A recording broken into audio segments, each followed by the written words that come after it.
नमस्कार, मनी गुरु की इस खास पेशकश में आप सभी का स्वागत है। मैं हूं स्वाति रायना।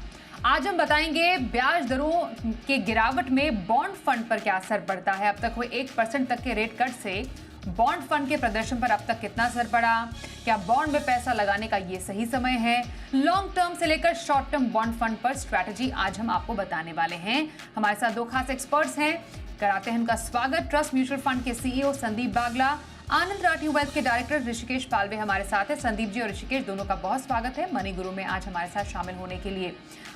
संदीप जी, अगर हम समझना चाहें पूरा ये एक इक्वेशन, एक तरीके से हमने जब से ब्याज दरों में कटौती का ये सिलसिला देखा है तब से अब तक लगभग 1% की कुल कटौती हो चुकी है। हालांकि पिछले 1-2 पॉलिसी स्टेटस को बरकरार रही है, लेकिन लोगों को उम्मीद है कि जीएसटी रेट कट के साथ साथ एक तोहफा ब्याज दरों में कट का भी अब मिल जाए इन नेक्स्ट आरबीआई पॉलिसी।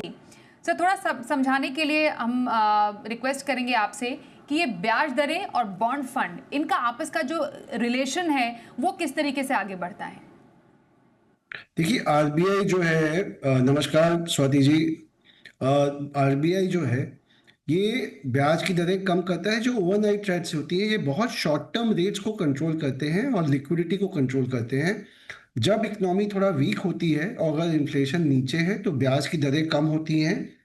और आपने अगर किसी फिक्स्ड इनकम फंड में इन्वेस्ट किया है, बॉन्ड फंड में इन्वेस्ट किया है, तो ये नॉर्मली देखा गया है कि जब ब्याज की दरें कम होती है, जब आरबीआई एक सिग्नल देता है कि हमारे इंटरेस्ट रेट्स कम हो रहे हैं हमारी इकोनॉमी में, तो इंटरेस्ट रेट कम होने से बॉन्ड के प्राइस ऊपर जाते हैं। और अगर बॉन्ड के प्राइस ऊपर जाते हैं तो बॉन्ड फंड की जो एनएवी है वो ऊपर जाती है और उसके जो निवेशक हैं उनको फायदा होता है।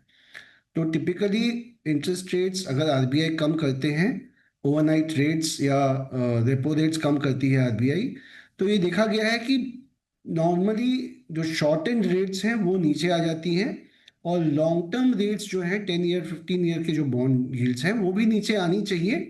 बट कभी कभी ऐसा देखा गया है कि long bond and bond yields जो होती है वो इन्फ्लेशन की तरफ से ज़्यादा प्रभावित होती है, ना कि आरबीआई की रेट कट से।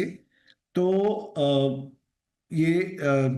जब रेट कट होता है तो ये आप अनुमान लगा सकते हैं कि जो बॉन्ड के निवेशक हैं उनको फायदा होगा। अगर हम एक साल का पास हिस्ट्री देखें तो हमें दिखेगा कि जो शॉर्ट टर्म बॉन्ड फंड या गिल्ट फंड हैं उनके निवेशकों को 9 से 12% का रिटर्न मिला है, बिकॉज इंटरेस्ट रेट्स कम हुए हैं मार्केट। बिल्कुल। तो ब्याज दरें और जो बॉन्ड फंड्स हैं, जो फिक्स्ड इनकम फंड्स हैं, उनका जो कनेक्शन है ये आपने समझाया संदीप जी। पर थोड़ा सा और डिटेल में अगर ऋषिकेश आपसे भी हम जानना चाहेंगे, जो रेट कट का असर है, अब तक जो 1% तक का रेट कट हमने देखा है, जो बॉन्ड फंड है, क्योंकि निवेशकों को यही लग रहा है कि अब अभी अगर हम बॉन्ड फंड्स की तरफ या डेट की तरफ जाएं तो ज़्यादा फायदेमंद साबित होगा। पर अगर हम वास्तविक तौर पर समझने की कोशिश करें कि एक जो प्रदर्शन पर, रिटर्न पर जितना इम्पैक्ट पड़ा है या रेट कट का एक जो इम्पैक्ट है आने वाले टाइम में भी ऐसे फंड्स पर कैसे पड़ सकता है, तो right from guilt and long duration fund या फिर डायनेमिक बॉन्ड फंड तक अलग अलग फंड्स पर ये जो इम्पैक्ट है रेट कट का वो कितनी देर में पता चल रहा है। स्वाति जी नमस्ते, संदीप जी नमस्ते और सारे दर्शकों को नमस्ते। तो ये एक बहुत इंपॉर्टेंट पैमाना माना जाता है इंटरेस्ट रेट, जिसके वजह से बॉन्ड के प्राइसेस इम्पैक्ट होते हैं। तो एक स्टेप बिहाइंड जाके मैं बोलना चाहूँगा कि क्या इम्पैक्ट होता है और क्यों इम्पैक्ट होता है। इंटरेस्ट रेट्स जब भी बढ़ते हैं तो उसका इन्वर्स इम्पैक्ट आता है प्राइसेस ऑफ बॉन्ड्स पे। अगर इंटरेस्ट रेट्स बढ़ते हैं तो प्राइसेस ऑफ बॉन्ड्स घटते हैं, और इंटरेस्ट रेट्स घटते हैं तो प्राइसेस ऑफ बॉन्ड्स बढ़ते हैं। तो इनवर्स रिलेशन होता है जब भी इंटरेस्ट रेट फ्लक्चुएशन होता है।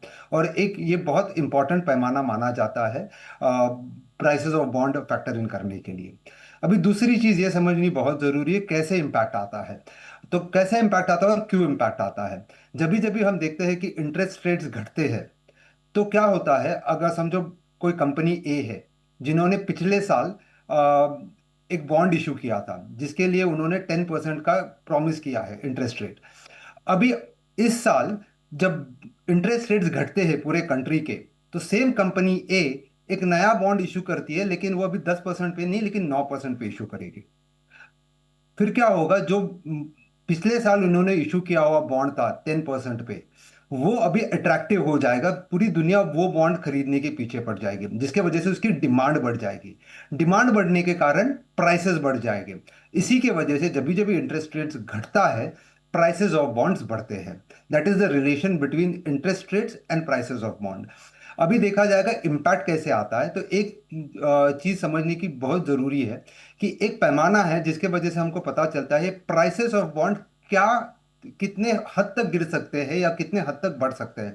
उस पैमाने को टेक्निकल टर्म है मॉडिफाइड ड्यूरेशन। जिन जिन फंड्स का मॉडिफाइड ड्यूरेशन ज्यादा होता है, वो उसकी सेंसिटिविटी ज्यादा होती है, जिसकी वजह से प्राइसेस पे ज्यादा इंपैक्ट आता है, और जहां जहां मॉडिफाइड ड्यूरेशन कम हो ऑफ द बॉन्ड्स, वहां पे इम्पैक्ट कम आता है। तो this is the relation between the interest rates and the prices of bond. Hmm. Sandeep ji, अगर हम गिल्ट फंड या लॉन्ग ड्यूरेशन फंड की बात करें, जब पिछले कुछ समय से हम एक्सपर्ट से भी बात करते आ रहे हैं, अभी क्योंकि आने वाले टाइम में हम यही उम्मीद करते हैं कि जो लो इंटरेस्ट रेट का जो दौर है वो जारी रहेगा, और आगे हम इस साल कम से कम तो एक रेट कट की और उम्मीद कर ही सकते हैं। क्या अभी गिल्ट और लॉन्ग ड्यूरेशन फंड में पैसा डालने का सही समय है? देखिए, long term bond yields actually काफ़ी ऊपर गई हैं। ये दो तीन कारण हैं इसके। क्योंकि एक समय था 2 साल पहले 3 साल पहले जब पूरा का पूरा बॉन्ड कर्व काफ़ी फ्लैट था, मतलब जो शॉर्ट टर्म बॉन्ड यील्ड्स हैं और लॉन्ग टर्म बॉन्ड यील्ड्स काफ़ी हद तक समान स्तर पे थे। लेकिन इन्फ्लेशन अभी काफ़ी नीचे है, लेकिन ऐसा अनुमान लगाया जाता है कि इन्फ्लेशन ऊपर आ जाएगा। एक साल बाद का अगर हम इन्फ्लेशन देखें तो ऐसा अनुमान लगाया जाता है कि 4.5-5% के आसपास हो सकता है। तो जो इन्वेस्टर्स हैं, बॉन्ड इन्वेस्टर्स, वो चाहते हैं कि उन्हें एक रियल रिटर्न मिले जो इन्फ्लेशन को बीट करे और एक अपना जो परचेजिंग पावर है वो बना रहे। अभी मेरे ख्याल से 7.25 के आसपास लॉन्ग टर्म बॉन्ड यील्ड्स चली गई हैं, और ओवरनाइट पे जैसा आपने कहा कि ओवरनाइट रेट्स में एक और कटौती आ सकती है। ये फिनोमिनन ग्लोबल है। ग्लोबली हमने देखा है कि बॉन्ड यील्ड्स अमेरिका में और डेवलप्ड मार्केट्स में, जापान में, लॉन्ग टर्म बॉन्ड यील्ड्स काफ़ी ऊपर चली गई हैं। क्योंकि ऐसा लोग मानते हैं कि इन्फ्लेशन ऊपर रहेगा। जब ट्रम्प टैरिफ लगा रहे हैं तो ये ग्लोबली इन्फ्लेशन को बढ़ाएगा। जो कंपैरेटिव एडवांटेज थी इकोनॉमिक्स के हिसाब से, जो कंट्री अच्छी जो सस्ते में गुड्स बना के एक्सपोर्ट कर रही थी, अब उसमें टैरिफ लगेगा। तो ये एक फियर है, ग्लोबली इन्फ्लेशन पे फियर है। इसके कारण बॉन्ड यील्ड्स ऊपर चली गई हैं। तो इंटरेस्ट रेट कट नहीं भी होता है तो शायद ये अच्छा एक समय है जब आपको बॉन्ड यील्ड्स अच्छे भाव पे मिल रही हैं। आपको लॉन्ग बॉन्ड यील्ड्स 7.25 के रेट पे मिल रही है, ये एक अच्छा एंट्री पॉइंट हो सकता है। बट मैं ये कहना चाहूँगा कि एक फियर है इन्फ्लेशन का, और अगर इन्फ्लेशन ऊपर जाता है या इन्फ्लेशन के एक्सपेक्टेशंस ऊपर जाते हैं तो बॉन्ड यील्ड्स यहाँ से भी ऊपर जा सकती हैं। तो मेरे ख्याल से अगर आप 100 रुपये लगा रहे हैं बॉन्ड्स में या फिक्स्ड इनकम फंड्स में, तो 20 से 25 रुपये ही आप अब लगाएं, और थोड़ा देखें कि डेटा कैसी आती है, और उसके बाद ही आप लगाएं। इंटरेस्ट रेट ऊपर चले गए हैं, बॉन्ड प्राइसेस गिर गए हैं लॉन्ग बॉन्ड्स के, तो ये एक अच्छी एंट्री पॉइंट है compare to let's say 2-3 months before.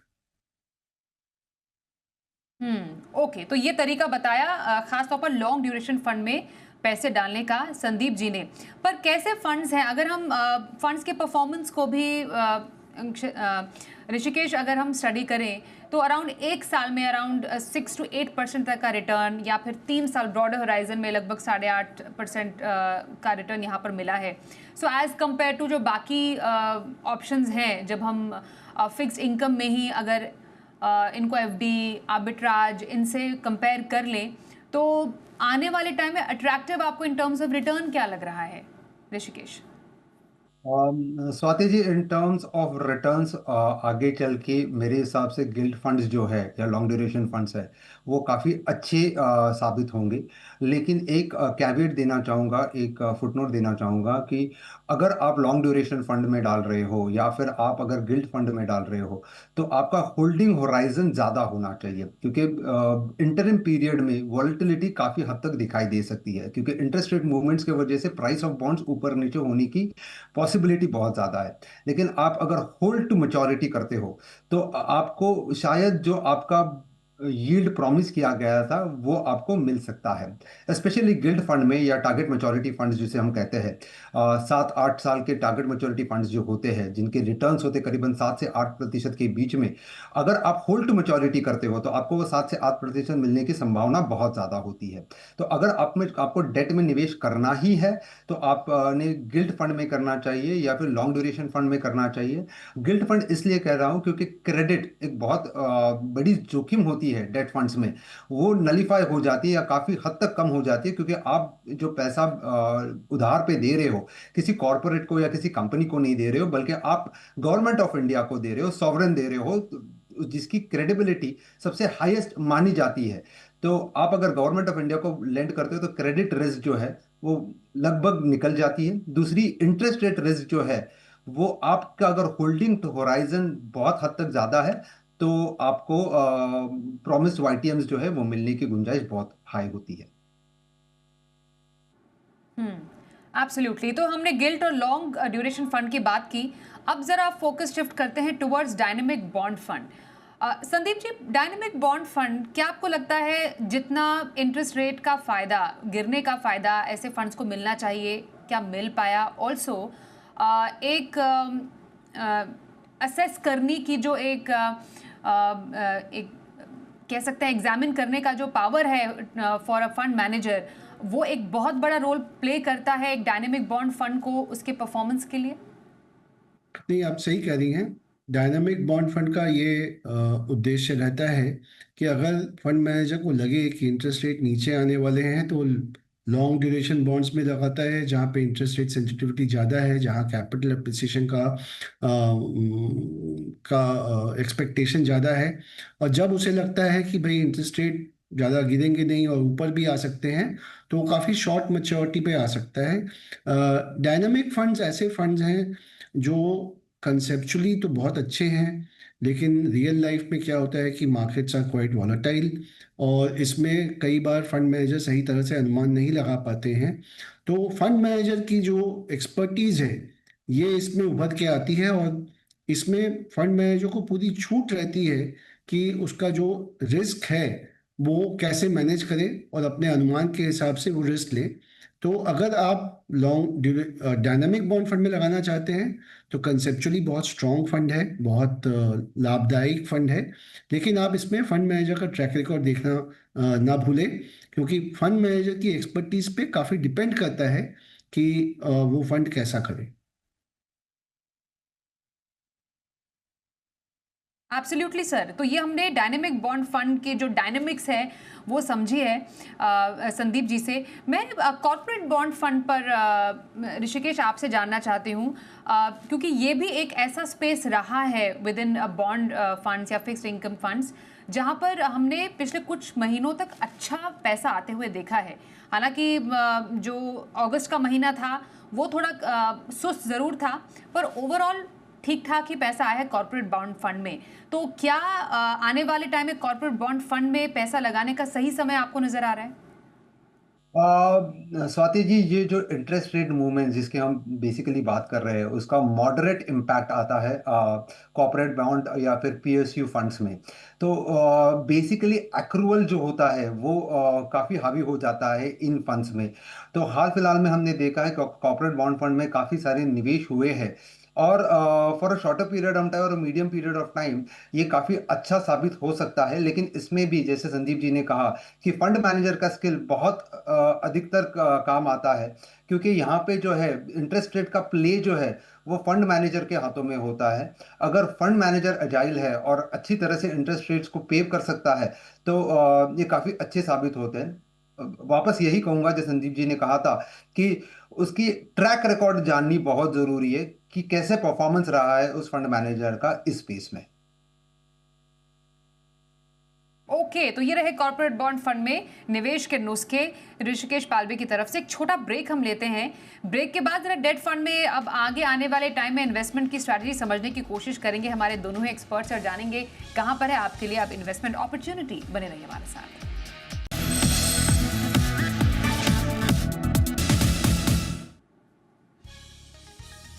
बात कर रहे हैं बॉन्ड फंड में क्या निवेश से बनेगा पैसा। हमारे साथ है दो खास एक्सपर्ट्स, उनसे कर रहे हैं चर्चा। ट्रस्ट म्यूचुअल फंड के सीईओ संदीप बागला, आनंद राठी वेल्थ से ऋषिकेश पालवे हमारे साथ हैं। संदीप जी, जरा ये समझाइए अभी आप, जो with in debt mutual fund category हम शॉर्ट और ultra duration short duration funds की बात कर रहे हैं। ये थोड़े पॉपुलर होते हैं क्योंकि लोगों को थोड़े टाइम के लिए पैसा डालना है, रिटर्न बना या मोर ऑफ कैपिटल प्रोटेक्शन, तो पैसा निकाल लिया। थोड़ा पिछले कुछ समय में हमने देखा भी पैसा आते हुए इन पर्टिकुलर स्पेस में भी। लेकिन अगर किसी को थोड़े टाइम के लिए पैसा डालना है तो क्या short ultra short duration fund सही है या फिर एक आर्बिट्राज फंड बेटर ऑप्शन रह सकता है? देखिए, अल्ट्रा शॉर्ट ड्यूरेशन जो फंड है उसकी अवधि typically modified duration 3 to 6 months रहता है।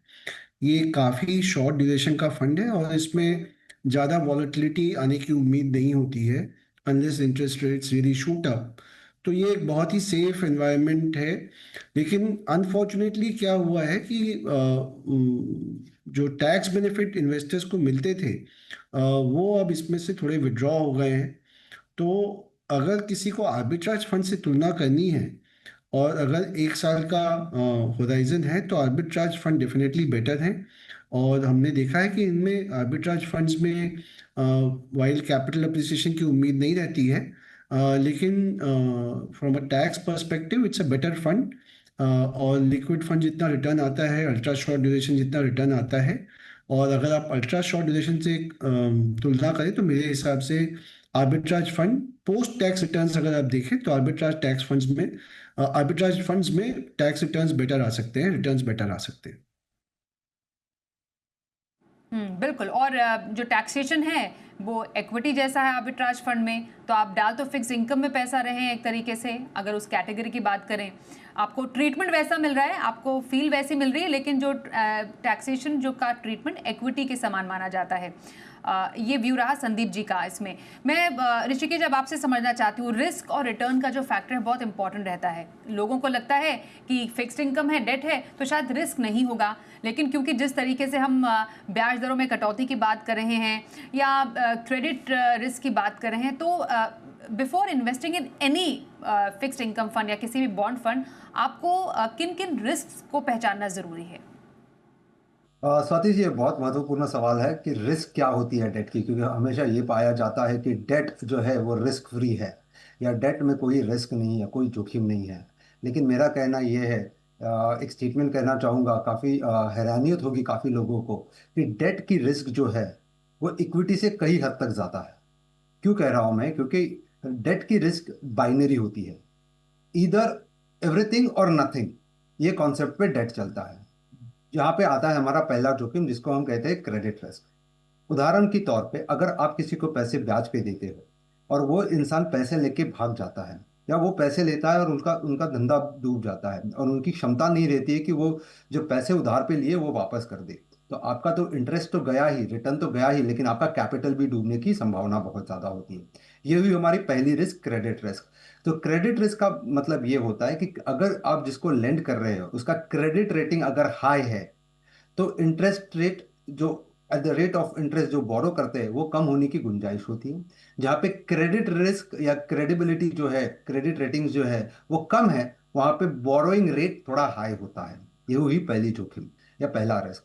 दूसरा रिस्क होता है इंटरेस्ट रेट रिस्क, जो मैंने पहले भी बोला था कि जो इंटरेस्ट रेट के उतार चढ़ाव के वजह से प्राइसेस ऑफ बॉन्ड में जो फर्क आता है उसे कहते हैं इंटरेस्ट रेट। जब भी इंटरेस्ट रेट घटता है तो प्राइसेस ऑफ बॉन्ड्स बढ़ती है, और इंटरेस्ट रेट घटता है तो प्राइसेस ऑफ बॉन्ड बढ़ती है। तो इसके वजह से वॉलेटिलिटी बॉन्ड्स में बढ़ जाती है।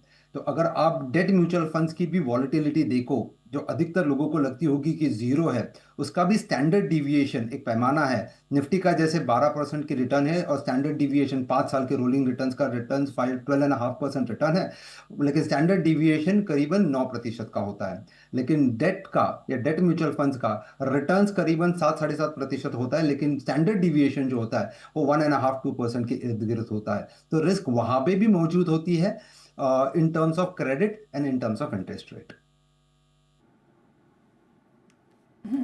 बिल्कुल, एब्सोल्युटली। ऋषिकेश, मैं अब संदीप जी आपसे समझना चाहती हूँ कि अब ब्याज दरों के साथ अपने डेट पोर्टफोलियो का जो तालमेल है वो आने वाले टाइम में सर कैसे बिठाना चाहिए? Also at the same time मैं आपका भी व्यू लेना चाहती हूँ, आपको लगता है क्या इस साल अब एक और या 2 और रेट कट की उम्मीद हम करें? जी, मेरे ख्याल से ग्लोबली ऐसा माहौल बन रहा है कि एक डिफ़िकल्ट सिचुएशन आने वाली है कि इन्फ्लेशन शायद थोड़ा हाई रहे और ग्रोथ स्लो रहे, जिसको हम स्टैगफ्लेशन कहते हैं। कुछ लोग ये भी मानते हैं कि ग्रोथ इतना स्लो हो जाएगा ग्लोबली कि और रेट कट्स होंगे यूएस में सितंबर में पॉलिसी है, वहाँ पे रेट कट की पूरी पूरी उम्मीद है, 100% उम्मीद है वहाँ पे। लेकिन जो शॉर्ट टर्म बॉन्ड्स हैं उसमें डेफिनेटली अगर रेट कट का इम्पैक्ट आएगा और लिक्विडिटी भी इम्प्रूव होगी तो उसका भी इम्पैक्ट आएगा। तो हमें लगता है कि थोड़ा शॉर्ट टर्म बॉन्ड फंड्स में आप अगर इन्वेस्ट करें तो वो आपके लिए वॉलेटिलिटी भी कम रहेगी और जो रिस्क ऋषिकेश ने बताए वो भी आपको सब्जेक्ट नहीं होगा। तो मेरा ये मानना है कि वाइल जो ग्लोबल सिचुएशन है दुविधा है कि रेट कट होंगे कि नहीं होंगे, रेट कट अगर होंगे तो बॉन्ड्स में बढ़ोतरी आएगी कि नहीं, ये सब जो दुविधाएं हैं ये मेरे ख्याल से अगर आप शॉर्ट टर्म बॉन्ड फंड्स में इन्वेस्ट करें तो आपको वो दुविधा नहीं आएगी, वॉलेटिलिटी कम आएगी और थोड़ी थोड़ी कैपिटल गेन्स जनरेट करने की भी उम्मीद है जो आपके रिटर्न्स को बढ़ावा देंगे। तो आप अगर देखें लास्ट एक साल में तो शॉर्ट टर्म फंड्स काफ़ी अच्छा किए हैं, 8 से 9% का रिटर्न आया है। और चूंकि ऐसा ऐसा तो अभी नहीं कह सकते हालांकि कि हम लोग और भी वैसे ही रिटर्न्स आएंगे, बट पॉजिटिव रिटर्न्स आएंगे। 6 से 7, 6 से 8% के करीब रिटर्न आने की उम्मीद है। तो ऑलमोस्ट आप एक्सपेक्ट कर सकते हैं अपने डेट पोर्टफोलियो में अराउंड 6 to 8% तक का रिटर्न जनरेट करके आपको आपके फंड्स दें। ये इंपॉर्टेंट जो इंसाइट है वो संदीप जी ने दिया आने वाले टाइम में डेट फंड्स पर कौन से फंड्स हैं जो कि आगे आने वाले टाइम में अपॉर्चुनिटीज़ क्रिएट करें इन्वेस्ट करने के लिए? तो ऋषिकेश आपसे समझेंगे कहाँ पर आपको अपॉर्चुनिटीज़ नज़र आ रही है? Swati ji, short term funds जो है या लिक्विड फंड्स या आर्बिट्राज फंड्स है, कुछ पसंदीदा फंड्स कहना चाहूँगा। सबसे पहले अल्ट्रा शॉर्ट ड्यूरेशन फंड्स की बात करेंगे। आदित्य बिरला का सेविंग फंड्स है, उसका वाईटीएम करीबन 6.06% का है। एक अच्छा फंड साबित हो सकता है। दूसरी चीज़ है लिक्विडिटी के हिसाब से एक लिक्विड फंड की बात करूँगा, डीएसपी लिक्विडिटी फंड की, जहाँ पे वाईटीएम करीबन 5.65% का है। अब आर्बिट्राज फंड जो काफ़ी टैक्स एफिशिएंट होते हैं, तो एसबीआई आर्बिट्राज अपॉर्चुनिटीज फंड जो है उसकी वाईटीएम या उसके रिटर्न्स एक्सपेक्टेड करीबन 5.26% है। और लो ड्यूरेशन में इन्वेस्को इंडिया लो ड्यूरेशन फंड की बात करूंगा, जहाँ पे वाईटीएम करीबन 5.78% है। तो करीबन 5.5 to 6% के बीच में वाईटीएम जहाँ पे है, ये शॉर्ट टर्म फंड्स की के बारे में कहना चाहूँगा। ओके तो यहाँ पर कुछ अपॉर्चुनिटीज क्रिएट हो रही है एंड ऑल्सो पूरे बॉन्ड मार्केट में, पूरे फिक्स्ड इनकम या डेट फंड्स में कहाँ पर कैसे आपको स्ट्रैटेजी बनानी है आने वाले टाइम में, ये बहुत ही आसान शब्दों में संदीप जी ने एक्सप्लेन किया हमें। Sandeep sir thank you so much, एक बार फिर से आप हमारे साथ इस शो में आज शामिल हुए and thank you so much Rishikesh आपका भी हमारे साथ बातचीत करने के लिए। मनी गुरु में बस इतना ही, रुकते हैं एक ब्रेक के लिए, देखते रहिए जी बिजनेस।